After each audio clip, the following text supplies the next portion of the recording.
Alright, let's do this. In this envelope is all I have left of Asa the WRX. Is that true? It's not all the way true.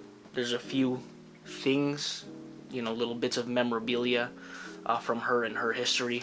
License plate, bits of vinyl, key tag, shift knob. But this envelope is the last of it. So let's get into it. Now, it's been a while since I made a video. I know. But honestly, since getting back from Wildwood, there hasn't been a lot going on that wasn't work or putting the car back to stock. By the way, if you're new to the channel, my name's Kyle. I make videos about my car. Well, I used to have a car, but I make car videos. There's going to be a couple things that I'll be introducing to the channel, but it's mostly cars and tech and whatnot. So if you're interested in that, subscribe, let me know, leave a comment, all that YouTube stuff. My last video, I explained that I was selling the car, and I kind of fast forward jumped to this video where the car is now gone. Yes, Asa the WRX as of January 2nd is gone. Now, I told myself I wanted to start putting Asa back to stock after the Wildwood trip, and right when we got back, I kind of got started on that. I started the unwrapping process, but work and honestly just life got in the way for a bit. I mean, it's still in the way now, but this year I'm trying to find a better balance of making content, because it's what I like to do versus making money, because I like to do that, but I also need to do that to fund my expensive hobbies and irresponsible spending. So subscribe to my OnlyFans. Anyway, after that trip, I knew I had to make her as sellable as possible. Is that a word? Sellable? And I knew the first step in that was to unwrap the whole car. Anytime I had downtime, anytime it was warm enough to work outside, I would be out there unwrapping the car. And I gotta give props to anyone who unwraps cars as part of their living. It's a process. I think it was made harder by the fact that I don't have a garage or an indoor space, so if it was too cold, it got extra difficult. So huge props to you if you can unwrap a car in one day. I do not have that patience, and my fingies hurt. Lesson learned, I seriously need a garage. Luckily for me, I had the help of my lovely girlfriend Tyler. She would hold the heat gun while I pulled, which is incredibly important to keep the vinyl malleable. We eventually did get her unwrapped. It was very painful to take that wrap off, because that was honestly my favorite wrap ever, but it's part of the process. So after we got it unwrapped, she got sent right back to Tony, who took the air suspension off, took the carbon steering wheel out, took a bunch of stuff out. And though I wasn't there for him physically taking the stuff out, to get the car back stock, when you dropped it off with bags and aero and all that good stuff, to get it back without all that stuff, it was surreal, because it was kind of like erasing all the check marks on the checklist that I had for that car. So after Tony got done with all that, Asa got sent to Paul's, who is Calvin's friend who owns and runs a body shop. He does great work, and he had to fix and repaint my driver rear quarter panel. Remember that one? Good times. Good times. I mean, that damage there is literally the reason I got the first wrap, which then led to my second wrap. So I guess thank you to my mom's coworker for backing into my car. I'm trying to see the positive in things this year, okay? So after that paint job, she was as good as she was going to get. I say that because after all her little operations and unwrapping the car, there were some mishaps. Subaru paint is not great. Both my bumpers were repainted, so in the whole unwrapping process of the car, some paint did come off of the front and rear bumpers and some other parts on the body of the car. Can't really blame the body shop who repainted it. That's just how repaints generally go. You can blame Subaru for their not so great quality paint. So Subaru, can we look into that, please? And of course, there was still that yellow staining that I never really had the chance to get out from when I parked under a train station and whatever train acid fell on the car and yellowed the paint.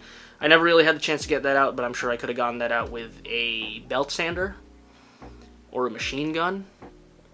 No, but like a rotary polisher could have probably taken that out with a nice compound and polish. Never had the chance to do it, so that stayed on the car. Trunk with the wing. Never had the chance to take the wing off because I couldn't find someone in time to buy the wing or straight up just swap trunks with me. I couldn't find somebody to do that, so the wing stayed on the car. So after that paint job, the only thing left on the car was the wing, a few cosmetic boo-boos, and the battery. I spent so much on that yellow top battery, but I couldn't sell it in time, and I couldn't find someone to trade for a stock battery. I do have to say, though it took me much longer than I thought it would to get the car unwrapped and all that good stuff, once it was ready to go to Tony and Paul, they worked incredibly fast, and the whole bringing her to the dealership part came so much faster than I was expecting. That's what she said. But yeah, it seemed like there was no movement or just really slow progress on this back to stock project, and then all of a sudden, blink of an eye, I'm on the way to the dealership. It's crazy. It's crazy. Time is weird. So that brings us to Monday, January 2nd, 2023. I made arrangements for Asa to get reappraised on Tuesday, but because I was off on Monday and the dealership happened to be open, I asked if I could bring it in, and they said yes. That was actually a blessing, because I realize now that logistically, bringing my car to Long Island on Tuesday, even though it's like 10 minutes from my job, would have made it such an incredible pain to go home, because I would have had to get a ride to the train station and then take the train into Manhattan and then take another train or bus from Manhattan back to my house. It was going to be a lot. So everything kind of lined up where I had the day off because of the new year. The dealership was open, and one of my best friends, an OG of the channel, Anthony, happened to be free that day too. Now, it's crazy how things come full circle, because Anthony was there literally the first day I got Asa. He went with me and my dad to Staten Island to pick her up, so it was sort of really fitting that he was there to drop her off and see her off. So Anthony got in the race van, I got in my now stock Subaru, and we headed off for Long Island on what would be my last drive with Asa the WRX. Now, driving Asa on stock suspension with my stock wheels and tires with nothing but a wing and an exhaust, it took me back to like the first year of owning her, where I just got good enough to drive stick, and I just learned how to make the exhaust pop and crackle, and I was just brave enough to put the wing on, and I literally pulled an all-nighter at Empire Vinyl with the help of Calvin and Tristan and Ryan and everyone who was there that night, and we stayed up all night to put the wing on. It brought me back to that. But yeah, all of that, all those moments felt like they happened yesterday.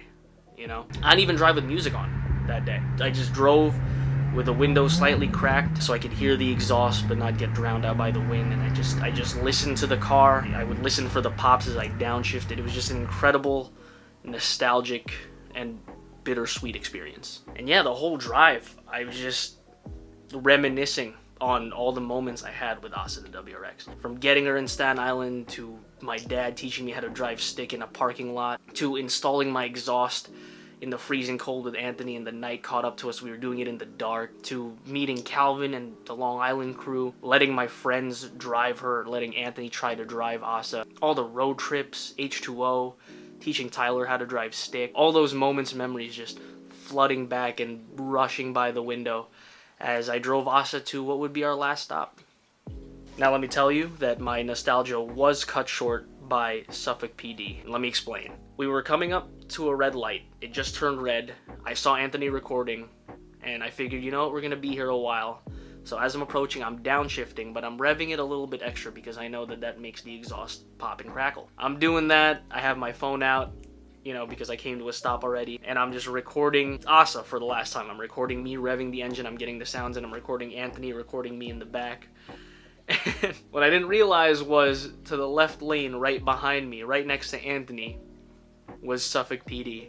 And they roll up, and I have never thrown my phone down faster than that moment. And I grip the steering wheel, and I'm playing the air drums on it, and I'm just trying to look like a law-abiding citizen.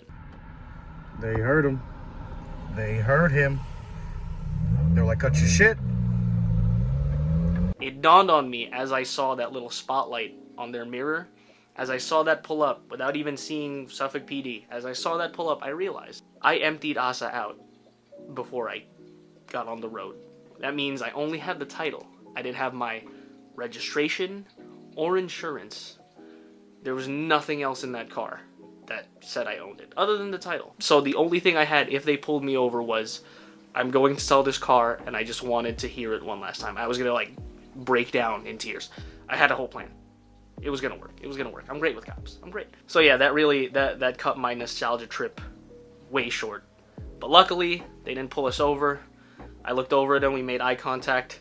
I just nervously laughed, and they were on their way, and I drove probably 15 miles an hour all the way to the dealership after that. We get to the dealership, which is a Honda dealership, where a good friend of mine, Juliana, works. I was there like 6 months ago when I first got the car done and I realized I was going to sell it. They appraised it for some astronomical number, but that was during the peak car shortage. So I knew I wasn't going to get near there, but she said she would take care of it and they would take care of me. So thank you, Juliana, for making that happen. They saw me right away. They had someone come out and check out the car. We talked. I gave them the number that I was looking for, which is literally the same number that they appraised it for 6 months ago. And they said, okay, let's see what we can do. Anthony and I sat in the lobby for 20 minutes or so. Their used car guy, I guess, / finance guy comes out and he says, here's a number we can do. And it was way, way lower than the original appraisal 6 months ago. But when I took it to them, they didn't really take a close look at the car, plus it was wrapped, plus it had air suspension, plus it had wheels. So it wasn't that high of a number, but honestly, I was not trying to leave with Asa. That sounds really bad, but like I wasn't trying to leave with her. I already went on my memory lane trip on the way there. She was low on gas. Also, I didn't want to have Anthony drive out there for no reason and then have to drive the minivan all the way back. And honestly,